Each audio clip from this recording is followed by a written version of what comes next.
When a ruthless woman decides that her rules are more important than your livelihood, she'll go to any length to enforce them, even if it means fire. That's exactly what happened the night HOA Karen set flames to my old corn barn, certain that she'd broken me forever. What she didn't know was that I'm not just a quiet man who keeps to himself. I am a sitting federal judge, one feared in the courtroom, respected in Washington, and utterly merciless when it comes to justice.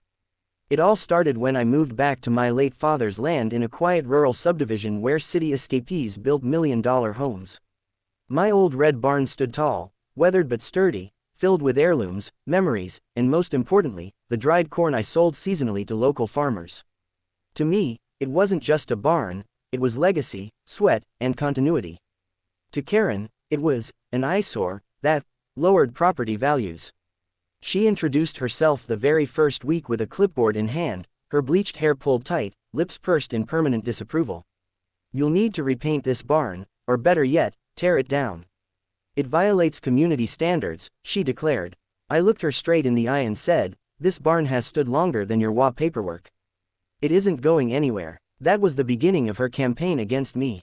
She sent letters, fines, threats. She tried humiliating me at neighborhood meetings. I ignored her antics, thinking my silence was enough to starve her of power. But silence only fueled her obsession. She wanted me broken, and she wanted it publicly. The night it happened was silent, eerily so. I was in my study, reading over court briefs for an upcoming case involving corruption in high office. Around midnight, the smell of smoke seeped in through my window.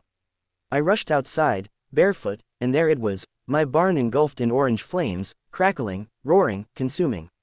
The fire licked at the sky, embers floating like dying stars. I stood there, helpless, as decades of my family's work and history turned to ash. Neighbors poured out, some screaming, some filming, but one face stood among them with a twisted smile, Karen. She didn't even try to hide her satisfaction. She whispered to someone nearby, "Finally, that thing is gone. Now this neighborhood can breathe." My chest tightened, not with grief, but with cold fury. That barn was insured, yes. But this wasn't about property. This was about justice. The next morning, I didn't call the local HOA board. I didn't beg for sympathy. Instead, I called in a favor from the federal marshals I'd worked alongside in countless trials. The investigation began immediately. What Karen never realized was that I had cameras installed, hidden, discreet, covering every angle of the barn. The footage showed her in the dead of night, pouring accelerant along the barn's base, her face lit by the flame of the match she struck. But I didn't confront her.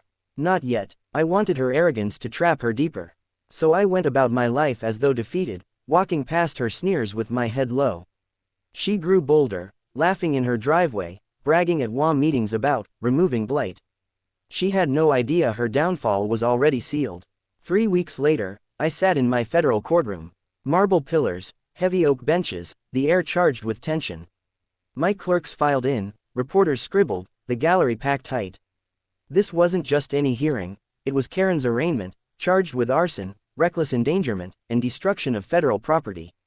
You see, in burning my barn, she had also destroyed evidence I'd been storing for an ongoing federal corruption case.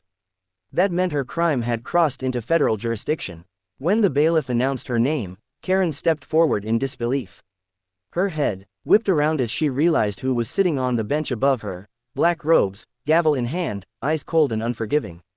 Me. The color drained from her face. You can't be," she stammered. "I am Judge Daniel Mercer," I said, my voice echoing through the chamber. "And you will address this court properly." The silence that followed was heavier than stone. She trembled, her arrogance collapsing into panic. Every neighbor, every board member she once lorded over, sat in the gallery, watching her humiliation. Justice wasn't just coming, it was here, swift and merciless.